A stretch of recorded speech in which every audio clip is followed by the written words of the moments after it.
99 update news కి స్వాగతం. ముందుగా హెడ్లైన్స్. జగన్ వ్యాఖ్యలకు షర్మిల కౌంటర్. రేవంత్ రెడ్డిపై తీవ్ర స్థాయిలో ధ్వజమెత్తిన జగన్. పిఠాపురంలోని రోడ్ షోకి భారీ జన సమూహం. ఇక డీటెయిల్స్ చూస్తే ప్రజాగలం పరంపరలో ఇది 87వ సభ. రాష్ట్రమంతా తిరిగాను, ఎక్కడ చూసినా ఇదే స్పందన. మరో 2 రోజులు పోతే పోలింగ్ డే.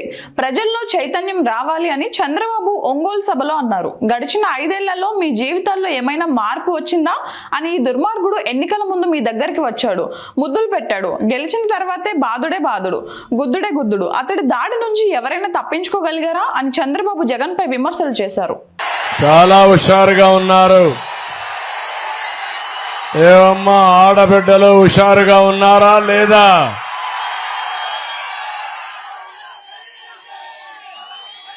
ప్రకాశం జిల్లా ఒంగోలుకు వచ్చినప్పుడు రేపే చివరి రోజు ఎన్నికల ప్రచారానికి ముందు రోజు వచ్చాను. ఆశీర్వదించమని అడగడానికి వచ్చాను. మీ ఉత్సాహం చూస్తున్నాను.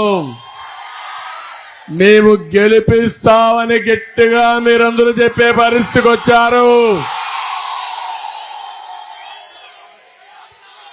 మనస్ఫూర్తిగా మీ అందరికీ ధన్యవాదాలు.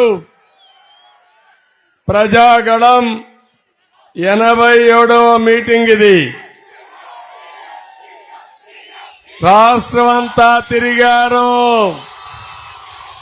ఎక్కడ చూసినా ఇదే స్పందన. ఇంకా 3వ రోజే, రేపు ఎల్లుండు చివరి రోజున పోలింగ్ డే. ఏం తమ్ముళ్ళు 13కి సిద్ధమా మీరందరూ? అందుకే నేను ఒకటే అడుగుతున్నా, ఓటు పోయే మునుపు ఒక్కసారి మీలో ఒక చైతన్యం రావాలి. నేను అడుగుతున్నా, గడిచిన 5 సంవత్సరాల్లో మీ జీవితాలు ఏమైనా మార్పు వచ్చిందా? మీ ఆదాయాలు పెరిగాయా? మీ ఖర్చులు తగ్గాయా? జీవన ప్రమాణాలు పెరిగాయా? తమ్ముళ్ళు, దుర్మార్గుడు ఎన్నికల ముందు వచ్చాడు మీ దగ్గరికి, తల మీద చెయ్యి పెట్టాడు, జ్ఞాపకం చేసుకోండి. బుగ్గలు నిమిరాడు, జ్ఞాపకం చేసుకోండి. ముద్దులు పెట్టాడు, జ్ఞాపకం ఉందా మీకు? గెలిచిన తర్వాత బాధుడే బాధుడు, గుద్దుడే గుద్దుడు. అవునా కాదా? ఎవరికైనా ఎగ్జిబిషన్ ఉందా తమ్ముళ్ళు? ఈ దాడిలో ఎవరైనా తప్పించుకున్నారా మీరని అడుగుతున్నా. ఎన్ని అరాచకాలు! ఓసారి బాధ, ఆవేదన, కూల్చివేతలు, దాడులు, అక్రమ కేసులు, సెటిల్మెంట్లు. ఒకటి కాదు, నా జీవితంలో ఇంత అరాచకం ఎప్పుడూ చూడలేదు. కడపలోని కాంగ్రెస్ పార్టీ కార్యాలయంలో శుక్రవారం నిర్వహించిన మీడియా సమావేశంలో షర్మిల భావోద్వేగానికి లోనయ్యారు. ఓ ఇంటర్వ్యూలో జగన్ చేసిన వ్యాఖ్యలు ప్రస్తావిస్తూ సవాల్ చేశారు. రాజకీయ కాంక్ష ఉండడంతోనే షర్మిల బయటకు వెళ్లినట్లు జగన్ చెప్పడాన్ని తప్పుబట్టారు. బైబిల్ మీద ఒట్టేసి చెబుతున్నా, రాజకీయ కాంక్ష, డబ్బు కాంక్ష లేదు అని చెప్పగలను. ఏ రోజైనా ఒక పదవి కానీ, ఏ విధమైన ఆశ, పోస్ట్ కానీ నేను అడగకుండా మీకోసం చేశాను. ఇది నిజం. ఇది బైబిల్ మీద ప్రమాణం చేసి చెబుతున్నా. మీరు బైబిల్ మీద వేసి చెబుతారా అని జగన్ కు సవాల్ విసిరారు. తేడాలు రావడానికి, భేదాలు రావడానికి ఇదే కారణము అన్నట్టుగా చూపారు. జగన్మోహన్ రెడ్డి గారిని ఆయన చెల్లెలు సూటిగా ప్రశ్నిస్తుంది. జగన్మోహన్ రెడ్డి గారు సమాధానం చెప్పాలి. అసలు రాజశేఖర రెడ్డి బిడ్డను రాజకీయాల్లోకి తీసుకొచ్చింది ఎవరు? జగన్మోహన్ రెడ్డి గారు అరెస్ట్ అయితే 19 మంది ఎమ్మెల్యేలు బై ఎలక్షన్లు వస్తే నేను ప్రచారం చేయాలి అని అడిగింది మీరు కాదా? మీరు జైలుకు వెళ్తే చంద్రబాబు గారు ఒక పక్క పాదయాత్ర చేస్తున్నారు, ఆయన గ్రాఫ్ పెరుగుతుంది అని పాదయాత్ర చేయమనింది మీరు కాదా? మీరు ఎప్పుడు ఏ అవసరం ఉంటే ఆ అవసరానికి సమైక్య ఆంధ్ర కోసం అయితేనేమి, లేకపోతే తెలంగాణలో ఓదార్పు యాత్ర అయితేనేమి, లేకపోతే బాయ్ బాయ్ బాబు క్యాంపెయిన్ అయితేనేమి, ఇలాంటిది ఎప్పుడు మీకు ఏ అవసరం ఉంటే ఆ అవసరానికి పనికొచ్చింది నేను కాదా? ఈ అవసరాలన్నిటికీ మీ రాజకీయాల కోసం నన్ను మీరు రాజకీయాలకు తెచ్చిన మాట వాస్తవం కాదా?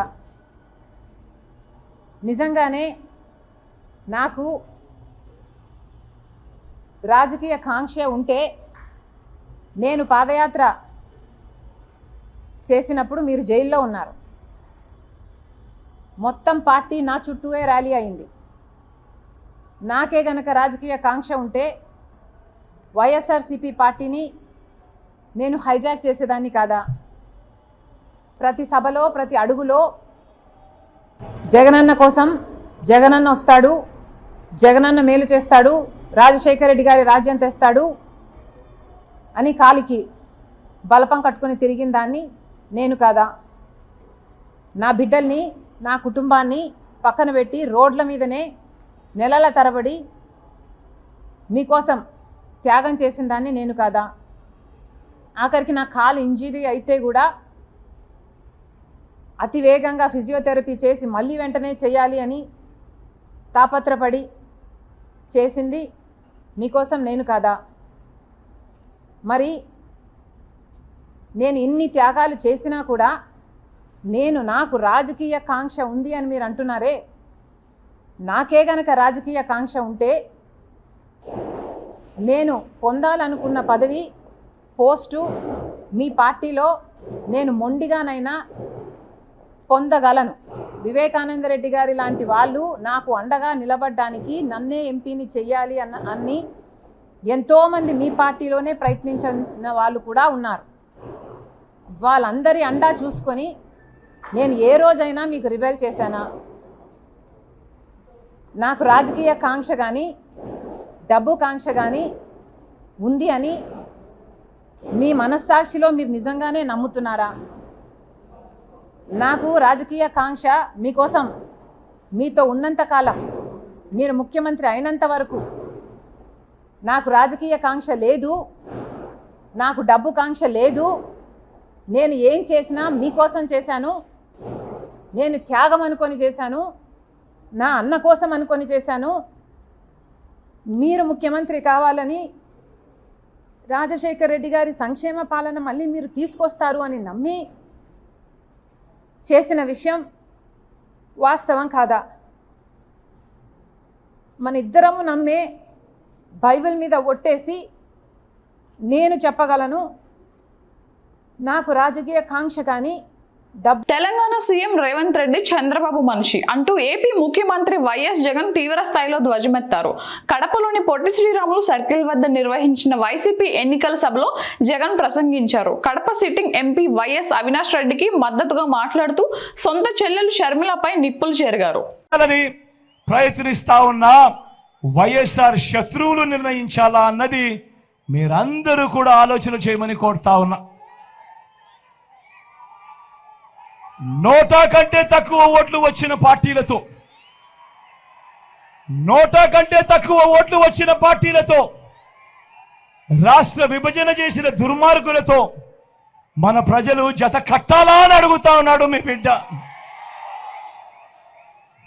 రాజకీయంగా వైఎస్ఆర్ కుటుంబాన్ని అనగదొక్కాలని దేశంలో ఉన్న అన్ని వ్యవస్థలను మన మీద ప్రయోగించి, మీ బిడ్డ మీద ప్రయోగించి వారితోనే కలిసిపోయి, అదే కాంగ్రెస్ అదే టీడీపీతో కలిసిపోయి ప్రత్యక్షంగా ఒకరితోనూ పరోక్షంగానూ ఇంకొకరితోనూ కలిసిపోయి వైఎస్ఆర్ అనే పేరే కనపడకుండా చెయ్యాలనే కుట్రలో వీళ్ళందరూ కూడా క్రియాశీలకంగా పాత్ర పోషిస్తూ ఉంటే నేను అడుగుతా ఉన్నా, ఇలాంటి వాళ్ళ వైఎస్ఆర్ వారసులు అని ఒక్కసారి మీరందరూ కూడా ఆలోచన చేయమని కోరుతా ఉన్నా. వైఎస్ఆర్ గారి మరణం తర్వాత, నాన్నగారి మరణం తర్వాత ఆయన పేరును, ఆయన రెప్యుటేషన్ను సమాధి చేయాలని చూసిన పార్టీ, ఆయన పేరును ఛార్జ్షీట్లో పెట్టిన పార్టీ, ఆయన కొడుకును అన్యాయంగా 16 నెలలు జైల్లో పెట్టారు. నేను అడుగుతా ఉన్నా, నా 16 నెలలు నాకు ఎవరిస్తారు అని అడుగుతా ఉన్నా. ఇంత అన్యాయంగా జైల్లో పెట్టిన పార్టీ ఇప్పుడు రాజకీయ స్వార్థం కోసం మరింత బరి తెగించి ఆ ఛార్జ్షీట్లో వైఎస్ఆర్ గారి పేరునట, నాన్నగారి పేరునట మనంతట మనమే పెట్టించామంట ఛార్జ్షీట్లో. ఇంతటి దుర్మార్గంగా ఈ మాదిరిగా ఆలోచనలు చేస్తూ ఇంతటి దుర్మార్గంగా అబద్ధాలను కూడా ప్రచారం చేస్తూ ఉన్నారు అని అంటే ఆలోచన చేయమని అడుగుతా ఉన్నా. అసలు ఈ పార్టీకి మానవతా విలువలు ఉన్నాయా అని, అసలు ఈ పార్టీకి కృతజ్ఞత అనే పదానికి అర్థం తెలుసా అని ఒక్కసారి ఆలోచన చేయమని కోరుతా ఉన్నా. ఏమాత్రం లేని పార్టీ ఇప్పుడు ఇన్నాళ్ళకట, ఇప్పుడు ఇన్ని సంవత్సరాలకు, నాన్న చనిపోయింది 2009, నాన్న చనిపోయింది 2009. ఆ తర్వాత ఆ కుటుంబాన్ని వాళ్ళు ఏ రకంగా ఇబ్బందులు పెట్టారు అని మీ అందరికీ కూడా తెలుసు. ఈరోజు ఇన్ని సంవత్సరాల తర్వాత ఈరోజు ఇప్పుడు నాన్న సమాధి దగ్గరికి వస్తారంట, ఏడుపుల పాయకు వస్తారంట, నాన్న సమాధి దగ్గరికి వస్తారట, చూడడానికి వస్తారట, ఢిల్లీ నుంచి వస్తారట. ఇన్ని సంవత్సరాల తర్వాత వస్తారట, ఎన్నికల వేళ వస్తారట, ఎన్నికల కోసం వస్తారట. ఆలోచన చేయమని అడుగుతా ఉన్నా. ఆ పార్టీకి ఆంధ్రప్రదేశ్ ప్రజలు, వైఎస్ఆర్ గారి అభిమానులు ఏనాడో సమాధి కట్టారు ఆ పార్టీకి. ఆలోచన చేయమని అడుగుతా ఉన్నా. కాంగ్రెస్కు ఓటు వేస్తే ప్రతి ఓటు కూడా మనంతట మనమే వైఎస్ఆర్ గారి పేరు కనపడకుండా చేసే కుట్రకు మనంతట మనమే భాగస్థులం కామానే ఒక్కసారి ఆలోచన చేయమని మిమ్మల్ని అందరినీ కూడా కోరుతా ఉన్నా. పిఠాపురం నియోజకవర్గంలో జనసేన పార్టీ అధినేత పవన్ కళ్యాణ్ చేపట్టిన రోడ్ షోకు విశేష స్పందన లభించింది. ఉప్పాడ బస్టాండ్ వద్ద బహిరంగ సభను నిర్వహించారు. పిఠాపురం ఎమ్మెల్యేగా తనను గెలిపించాలని, ఎమ్మెల్యే అంటే ఎలా ఉండాలో చూపిస్తానని, పిఠాపురం నియోజకవర్గాన్ని ఆదర్శవంతమైన నియోజకవర్గంగా తీర్చిదిద్దుతానని హామీ ఇచ్చారు. మీ అందరికీ అన్ని రకాలుగా అభివృద్ధి నేను మాట్లాడుతూ ఉన్నాను. సమయం తక్కువ ఉంది, 9:55 అయిపోయింది. నేను ఒకటే అడుగుతున్నా, మీరు నన్ను నమ్ముతారా? నేను మీకోసం నిలబడతానని నమ్ముతారా? ప్రాణాలు తెగించి మీకోసం సమస్యల మీద పోరాటం చేస్తానని నమ్ముతారా? నేను మీకోసం మాటిస్తున్నాను. అభివృద్ధి అంటే పిఠాపురంలా ఉండాలని డంకా బజాయించి దేశమంతా మారుమోగేలా, పార్లమెంట్ అంటే కాకినాడ పార్లమెంట్ లాగా, ఆ అభివృద్ధి అంటే ఆంధ్రప్రదేశ్ లాగా సమిష్టిగా బలాలందరినీ ఏకం చేసి ముందుకు తీసుకెళ్తామని తెలియజేసుకుంటూ, ఒకే ఒక రోజు ఉంది. అక్కడ ల్యాండ్ గ్రాబింగ్ యాక్ట్ గురించి చెప్తా ఉన్నారు. వైసీపీ మద్దతుదారులు చెప్తున్నా, మీ ఆస్తులు జాగ్రత్త. 25,000 కోట్లు తాకట్టు పెట్టేస్తున్నాడు. పాసు పుస్తకం మీద బొమ్మ వేసుకున్నాడు, సరిహద్దు రాళ్ళ మీద బొమ్మ వేసుకున్నాడు, మీ ఆస్తుల్ని అమ్మేస్తాడు. మీరు వైసీపీ కనుక ఓటేస్తే, మత్స్యకార సోదరులు కూడా చెప్తున్నా, మీరు ఆస్తులు గాల్లో పెట్టిన దీపమే. అందుకని మీ ఆస్తుల్ని పరిరక్షించుకోవాలి అంటే జనసేన, టీడీపీ, భారతీయ జనతా పార్టీ కూటమికి మీరు ఎక్కడ నిలబడ్డారో అక్కడ అందరికీ ఓటేయండి. పిఠాపురం నియోజకవర్గానికి నేను నిలబడ్డాను. గాజు గ్లాసు గుర్తు మీద వర్మ గారి మద్దతుతోటి, కృష్ణరాజు గారి సహకారంతో అందరికీ నేను ముందుండి వెళ్తున్నాను. జనసేన నాయకులు నిస్వార్థంగా పార్టీని నిర్మాణం చేశారు. వారందరికీ పేరు పేరున, జనసేన నాయకులందరికీ ప్రతి ఒక్కరికి పేరు పేరున ధన్యవాదాలు తెలుపుకుంటూ, వర్మ గారు, అబ్బాయి గిరీష్ గారికి ధన్యవాదాలు తెలుపుకుంటూ, తంగెళ్ల ఉదయ్ శ్రీనివాస్ పార్లమెంట్ అభ్యర్థిగా 25,000 మందికి ఉపాధి కల్పించిన వాడు. నెంబర్ 9 మనకు శక్తిపీఠం ఉంది, మనకి దేవీ నవరాత్రులు గుర్తుపెట్టుకోండి. నెంబర్ 9 దేవీ నవరాత్రులు పార్లమెంట్ అభ్యర్థిగా తంగెళ్ల ఉదయ్ శ్రీనివాస్, గాజు గ్లాస్ గుర్తు. ముందు ఎప్పుడు మన అభ్యర్థిది పార్లమెంట్ అయిపోయిన తర్వాత నేను ఎప్పుడు సెకండ్ లాస్ట్ లో ఉంటాను. పవన్ కళ్యాణ్ 4, చతుర్ముఖ బ్రహ్మను గుర్తుపెట్టుకోండి. చతుర్ముఖ బ్రహ్మ 4, గాజు గ్లాస్ గుర్తు. జల్సాలో ఏముంటది? వాడి హెడ్ ఉన్న రాడ్ లాగా. పార్లమెంట్ అభ్యర్థి number 9 Thangella Uday Srinivas tea glass. Number 9 Thangella Uday Srinivas tea glass. MLA అభ్యర్థి పవన్ కళ్యాణ్ గాజు గుర్తు 4. పవన్ కళ్యాణ్ గాజు గ్లాసు 4. ఈ లోక్సభ ఎన్నికల్లో రాష్ట్రంలో 12 స్థానాల్లో బీఆర్ఎస్ పార్టీ గెలుస్తుందని BRS working president Sircilla MLA KTR స్పష్టం చేశారు. 5 ఏళ్లు కరీంనగర్ ఎంపీగా ఉన్న బండి సంజయ్ ఒక్క పనైనా చేశారా? ఒక్క శిలాఫలకమైనా ఉన్నదా? ఒక్క బడైనా గుడైనా కట్టారా అని కేటీఆర్ ప్రశ్నించారు. 5 ఏళ్లలో ఉప్పల్ ఆర్ఓబి నిర్మాణం పూర్తి చేయించని దద్దమ్మ బండి సంజయ్ అని మండిపడ్డారు.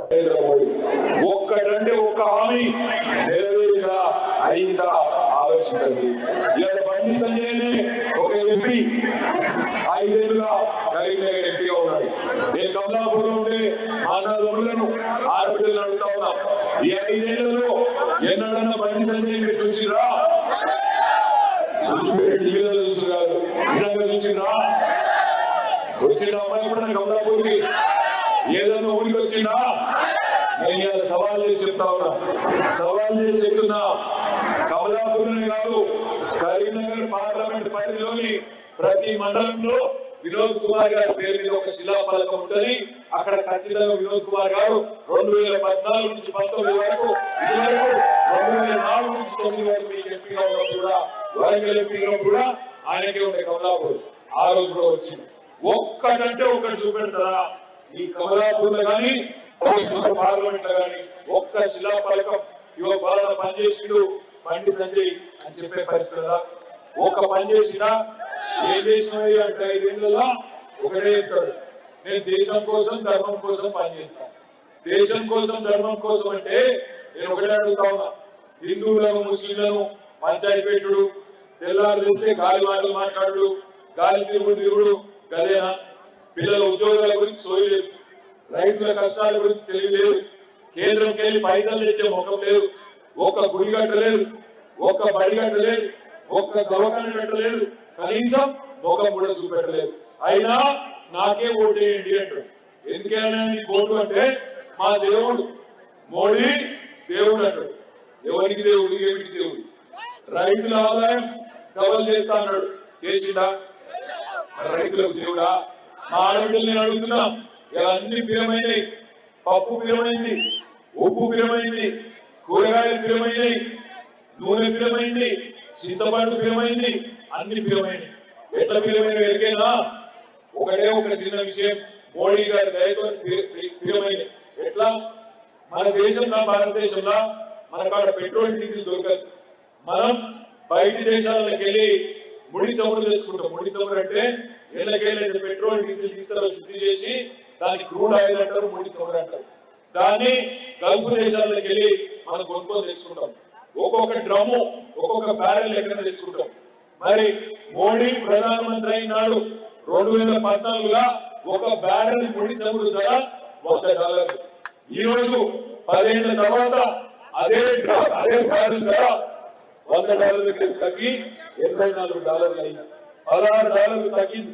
మరి ఎక్కడికెళ్ళైతే పెట్రోల్ డీజిల్ వస్తుందో ఆ ముడి చమురు ధర తగ్గితే మరి పెట్రోల్ డీజిల్ ధర తగ్గానా పెరగానా? తగ్గానా పెరగానా? తగ్గాలి. మరి తగ్గలే, పెరిగింది. ఎంత పెరిగింది ఎరిగేనా? ₹64 డీజిల్ మోడీ గారు దయతోని ₹105 అయింది. ₹74 పెట్రోల్ టీడీపీ జాతీయ ప్రధాన కార్యదర్శి నారా లోకేష్ మంగళగిరి నియోజకవర్గం ఆత్మకూరులో రచ్చబండ కార్యక్రమం నిర్వహించారు. ఈ సందర్భంగా ఆయన ప్రసంగిస్తూ ఇసుక, మద్యం, గంజాయి ద్వారా అడ్డగోలుగా దోచుకున్న జగన్ కుప్పం, మంగళగిరి నియోజకవర్గాలకు 300 కోట్ల చొప్పున దోపిడీ సొమ్ము పంపించారని సంచలన వ్యాఖ్యలు చేశారు. 10,000 రూపాయలు తండ్రి తీసుకో అమ్మా, అది మన డబ్బులే. ప్రతి వ్యక్తి దగ్గర నుంచి ₹1,00,000 దొబ్బినాడు 5 సంవత్సరాలు. ఎట్లా దొబ్బినాడు చెప్పాలి కదా. ఇసుక ఛార్జీలు 5 రెట్లు పెంచాడు.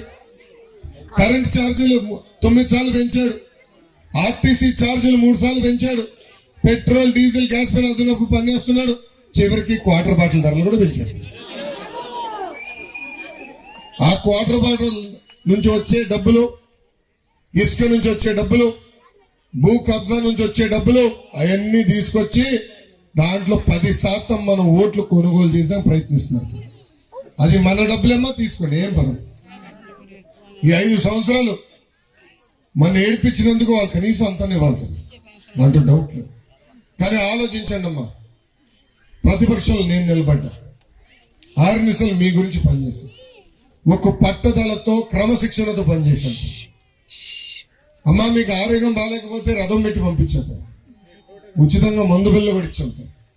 నిజంగానే ఈరోజు 300 కోట్ల రూపాయలు ఓటు కొనుగోలు కోసం ఖర్చు పెడుతున్నారే, నిజంగానే ఆనాడు పెద్ద మనసు ఉంటే ముఖ్యమంత్రి గారికి ఎందుకమ్మా కౌలు డబ్బులు ఇవ్వలా, ఎందుకమ్మా ఇల్లు కట్టలా, ఎందుకమ్మా మన గ్రామాల్లో భూగర్భ డ్రైనేజ్ కానీ రోడ్ కానీ ఎన్ని పనులు చేయాలా అంటే ఇప్పుడు ఏమనుకుంటున్నారు, ఏదో డబ్బులు ఇస్తే మనం ఓట్లు వేస్తాం అనుకుంటారు. అందుకేమో అప్రమత్తంగా ఉండండి.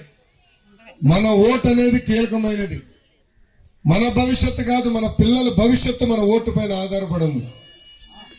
ఏదో డబ్బులు ఇస్తున్నారని ఒక్కరోజు మోసపడదు తల్లి. ఇప్పటికీ 4 సంవత్సరాలు 11 నెలలు దాదాపు 20 రోజులు మనం ఇబ్బంది పడ్డాం తల్లి. ఇంకెన్నాళ్ళని ఇబ్బంది పడతామమ్మా. ఇంకొకసారి పొరపాటున ఆ ఒక్క అవకాశం అన్నాడు, అందరు ముద్దులు పెట్టినాడు, ఇప్పుడు గుద్దుతున్నాడు వెనకాల నుంచి. బాగా ఇబ్బంది పడ్డాము 5 సంవత్సరాలు. దయచేసి ఆ మాయ మాటలు నమ్మద్దమ్మా, వాళ్ళు ఇచ్చే డబ్బులు నమ్మద్దు, తీసుకోండి. కానీ ఓటు మటుకు మీ 2 ఓట్లు మటుకు సైకిల్ గుర్తుకే ఓటు వేయాలని ఈ సభాముఖంగా కోరుతున్నాను. డీకే అరుణను పక్కన పెట్టుకొని నా జిల్లాకు వచ్చి నన్ను అవమానిస్తావా? ఇది నీకు న్యాయమా, ధర్మమా? డీకే కుటుంబం చరిత్ర, నా చరిత్ర తెలుసుకో అని ప్రధాని నరేంద్ర మోదీని ఉద్దేశించి ముఖ్యమంత్రి రేవంత్ రెడ్డి ఆగ్రహం వ్యక్తం చేశారు.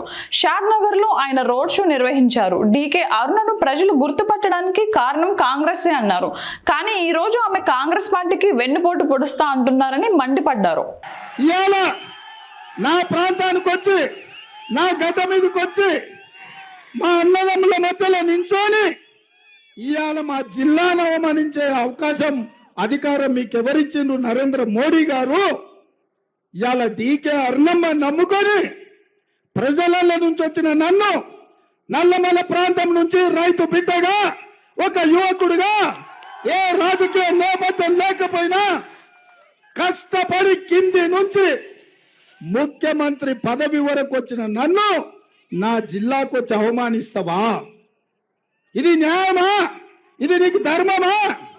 ఇవాళ సవాలు విసురుతున్న ఈ జిల్లాలో ఎవరినైనా అడగండి, ఏ యువకునైనా కదిలించండి, ఏ ఆడబిడ్డనైనా పలకరించండి. డీకేల చరిత్ర ఏందో, మీ రేవంత్ అన్న చరిత్ర ఏందో అడగమను. నరేంద్ర మోడీ షాద్ నగర్ అంబేద్కర్ చౌరస్తాలో బ్యాలెట్ బాక్స్ పెట్టండి. ఎవరు అవినీతి పరులో, ఎవరి దోపిడీదారులో, ఎవరు దొంగ సారాయి అమ్మిందో, ఎవరు కళ్ళు అమ్మిందో, ఎవరు ఇసుక దోసుకున్నారో, ఎవరు మట్టిని దోసుకున్నారో, ఎవరు కంకర కొల్లగొట్టినరో, ఎవరు కాంట్రాక్టర్ల దగ్గర కమిషన్లు అడిగినరో, ఎవరు రోడ్ల కాంట్రాక్టులు చేసిండ్రో, ఎవరు రియల్ ఎస్టేట్ వాళ్ళను వసూళ్లు చేసిండ్రో సవాలు చేద్దామా? షాద్ నగర్ చౌరస్తాలో ఓటింగ్ పెడదామా? ఒకవేళ ఈ షాద్ నగర్ చౌరస్తాలో నాది తప్పని తేలితే నేను అంబేద్కర్ సాక్షిగా ఈ చౌరస్తాలో ముక్కు నేలకు రాస్తా. ఒకవేళ డీకే కుటుంబమే, కేడీ కుటుంబం అని దొంగలు దోపిడీదారులు అంటే 4 కోట్ల తెలంగాణ ప్రజలకు మీరు క్షమాపణ చెప్పాలి. నరేంద్ర మోడీ గారు, మీరేదో ఆశ అనుకుంటున్నారు, అల్కగా ఏదైనా అనొచ్చు అనుకుంటున్నారు. ఇది మీ గౌరవానికి మంచిది కాదు, మీ హోదాకి గౌరవం తెచ్చిపెట్టదు. మీరు ఈ దేశ ప్రధానమంత్రి, మీరు మాట్లాడేటప్పుడు, మీరు ఆరోపణ చేసేటప్పుడు చూడండి ఎవరు ఎక్కడి నుంచి వచ్చిండ్రో, ఎవరి చరిత్ర ఏందో కనుక్కోండి. ఇవాళటి వరకు కార్యకర్తల కష్టంతో, కార్యకర్తలు తమ రక్తాన్ని చెమటగా మార్చి దారబోసి వాళ్ళు 3 రంగుల జెండా పోసి భుజాల మీద ఎత్తుకొని ఈ ముఖ్యమంత్రి కుర్చీలో కూసబెట్టిండ్రు. ఇది నా గొప్పతనం కాదు, మా కార్యకర్తల కష్టం అని చెప్పి నేను చెప్తున్నా. మీరు చేసిన అవమానం నన్ను కాదు, నా పాలమూరు బిడ్డలను అవమానించిండ్రు, నా కుటుంబ సభ్యులను అవమానించిండ్రు. మా పాలమూరు గడ్డ మీద తులసి వనం లాంటి ఈ పాలమూరులో కొన్ని గంజాయి మొక్కలు మొలిచినాయి. గడీల నుంచి వచ్చిండ్రు, ఇవాళ బండ్ల రాజకీయాలు చేస్తుండ్రు. పొద్దుపూట బీఆర్ఎస్ బీజేపీ వేరే వేరే అంటారు, చీకటి అయితే వాడే వీడు వీడే వాడు. ఎన్ని రోజులు నడుస్తాయి కుమ్ముక్కు రాజకీయాలు? ఎన్ని రోజులు ఈ దగాకోరు రాజకీయాలు అని నేను అడుగుతున్నా. మా షాద్నగర్ యువకులు, మా కాంగ్రెస్ పార్టీ కార్యకర్తలు హుషారు కాదనుకుంటున్నావా? మీరు ఎట్లొచ్చినా, ఏ రూపంలో వచ్చినా, ఏ అంగి తొడిగినా, ఏ రంగు మార్చినా, మీరు ఎట్లొచ్చినా, మిమ్మల్ని చీకట్లో చూసినా వెనుక నుంచి చూసినా దొంగలు ఎవరో గుర్తు పడతారు, బొంద పెడతారు. అందుకే మిత్రులారా, ఇవాళ కుట్ర జరుగుతుంది. ఈ కుట్ర వెనకాల పాలమూరు నాయకత్వాన్ని బలహీనపరచాలి. పాలమూరులోనే ఓడిస్తే ఇంట్లో గెలవనోడు రచ్చ గెలుస్తాడా అని ఊరంతా రాద్ధాంతం చెయ్యాలని ఇవాళ బీఆర్ఎస్ వాళ్ళు బీజేపీకి అమ్ముడు పోయి బీజేపీని గెలిపించాలనుకుంటున్నారు. నాయకులు అమ్ముడు పోయినా బీఆర్ఎస్ కార్యకర్తలు నేను విజ్ఞప్తి చేస్తున్నా, మీ శ్రమను బీజేపీ కాలకాడ తాకట్టు పెట్టి బిడ్డ బెయిల్ కోసం చంద్రశేఖరరావు కుమ్ముక్కైతున్నాడు. మీరు ఆలోచన చెయ్యండి. సిద్దిపేటలో బీఆర్ఎస్ ఎంపీ అభ్యర్థి వెంకట్రామరెడ్డికి 1,00,000 ఓట్ల మెజారిటీ ఇవ్వాలని మాజీ సీఎం బీఆర్ఎస్ పార్టీ అధ్యక్షుడు కేసీఆర్ సిద్దిపేట ప్రజలను కోరారు. పాత బస్టాండ్ వద్ద నిర్వహించిన కార్నర్ మీటింగ్ లో ఆయన మాట్లాడుతూ వెంకట్రామరెడ్డికి పదవులు కొత్త కాదని, ఆయనకు ఇప్పటికే ఎమ్మెల్సీ పదవి ఉందన్నారు. ప్రజలకు సేవ చేయాలని వచ్చారని, ఆయనను ఆదరించి గెలిపించాలని కోరారు. సిద్దిపేట జిల్లా చేయడమే కాదు, సిద్దిపేటకు రైలు కావాలని తెచ్చుకున్నాం, గోదావరి నీళ్లు తెచ్చుకున్నాం, సిద్దిపేట జిల్లా తీసుకున్నాం. కానీ జాగ్రత్త, ఈరోజు ఈ రాష్ట్ర ప్రభుత్వం సిద్దిపేట జిల్లాను రద్దు చేస్తా అంటున్నది.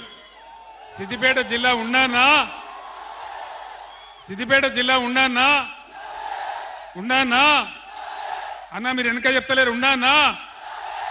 సిద్దిపేట జిల్లా తీస్తా అంటే యుద్ధం చేద్దామా? మరొక యుద్ధానికి సిద్ధమైదామా? ఈ మూర్ఖ ముఖ్యమంత్రి, మూర్ఖ ప్రభుత్వం ప్రజలకు పరిపాలన తేవాలని తెస్తే దాన్ని రద్దు చేస్తామని చెప్తున్నారు. ఈ వచ్చిన సిద్దిపేట జిల్లాకు కలెక్టర్గా వెంకట్రామరెడ్డి గారు చాలా సేవలు అందించారు. మీ ఊర్లలో ఉన్న మొక్కలు, చెట్లు వెంకట్రామరెడ్డి గారు నాటించినటువంటివి. హరీష్ నాయకత్వంలో సిద్దిపేటలో బ్రహ్మాండమైన అభివృద్ధి చేసుకున్నాం. ఆ అభివృద్ధి కొనసాగాలంటే, మన హక్కులు రావాలంటే, మన నీళ్లు మనకే ఉండాలంటే ఖచ్చితంగా మొన్న ఎన్నికల్లో హరీష్కి ఇచ్చిన మెజార్టీ కంటే ఇంకో 20,000 మెజార్టీ ఇచ్చి, 1,00,000 మెజార్టీ ఇచ్చి వెంకట్రామరెడ్డి గారిని గెలిపించాలి. గెలిపిద్దామా? సిద్దిపేట మెజార్టీ ఎంత? 1,00,000నా? 1,00,000 అంటే గ్యారంటీగా నేను ఇవ్వాలని డిక్లేర్ చేస్తున్నా. సిద్దిపేట మెజార్టీతోనే వెంకట్రామరెడ్డి గారు ఎంపీగా గెలిచిపోయిందని చెప్పి నేను తెలియజేస్తా ఉన్నా. వెంకట్రామరెడ్డి గెలుపులో సిద్దిపేట జిల్లా గెలుపున్నది, మెదక్ పార్లమెంట్ గెలుపున్నది. ఆయన డబ్బులకు ఆశపడి, పదవులకు ఆశపడి వచ్చిన వాడు కాదు. ఆయనకు ఆల్రెడీ వెంకట్రామరెడ్డి గారికి ఎమ్మెల్సీ పదవి ఉంది. ఆయన ఒక మాట చెప్పినాడు, నన్ను గెలిపిస్తే 7 నియోజకవర్గాలలో 7 కళ్యాణ మంటపాలు కట్టించి ₹1 పేదలకు ఫ్రీగా పెళ్లి చేస్తామని చెప్పినాడు. 100 కోట్లతో ట్రస్ట్ పెట్టి పేద విద్యార్థులందరికీ నేను చదువు చెప్పిస్తా నా సొంత డబ్బులతోనని వెంకట్రామరెడ్డి గారు చెప్పినారు. ఇటువంటి నాయకుడు గెలిస్తే మనందరికి గౌరవం, ప్రజలకు గౌరవం, అందరికి లాభం. కాబట్టి దయచేసి నా మాట మీద, హరీష్ మాట మీద విశ్వాసం ఉంచి 1,00,000 మెజార్టీ మన సిద్దిపేట నుంచే ఇవ్వాలి. సిద్దిపేట మీరు ఎటువంటి పులులో నాకు తెలుసు.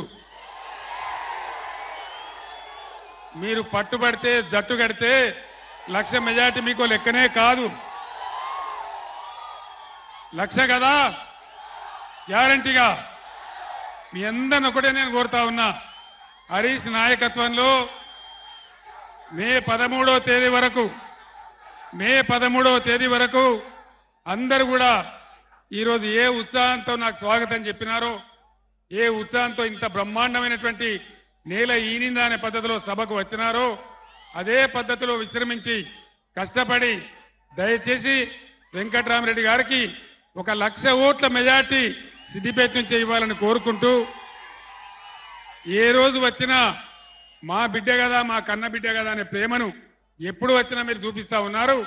అదే ప్రేమతో 1,00,000 ఓట్ల మెజార్టీ సాధించాలని మీ అందరినీ కూడా కోరుకుంటూ నేను సెలవు తీసుకుంటా ఉన్నా. జై తెలంగాణ. వార్తలు ముగించే ముందు హెడ్లైన్స్ మరోసారి. జగన్ వ్యాఖ్యలకు షర్మిల కౌంటర్. రేవంత్ రెడ్డిపై తీవ్ర స్థాయిలో ధ్వజమెత్తిన జగన్. పిఠాపురంలోని రోడ్ షోకి భారీ జన సమూహం. 99 అప్డేట్ న్యూస్ ఇంతటితో సమాప్తం. తిరిగి రేపటి బులెటిన్లో మళ్ళీ కలుద్దాం. అంతవరకు సెలవు. నమస్కారం.